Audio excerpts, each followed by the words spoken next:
आज म तिमीलाई एउटा कथा भन्छु। त्यो कथाको शिक्षा अथवा यसको सन्देश छ कि हामी जीवनमा सङ्घर्ष गर्नुपर्ने पर्छ भन्ने एउटा कथा छ।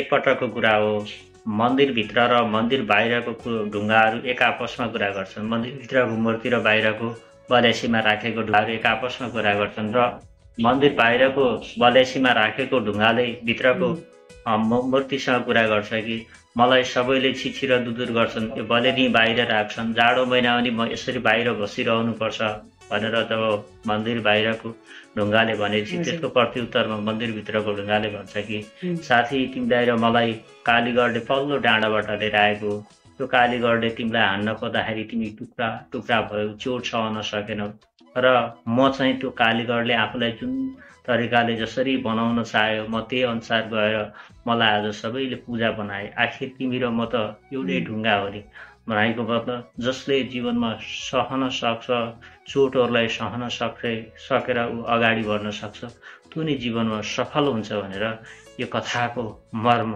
रहेको छ। कुरा बुझ्यो होइन त?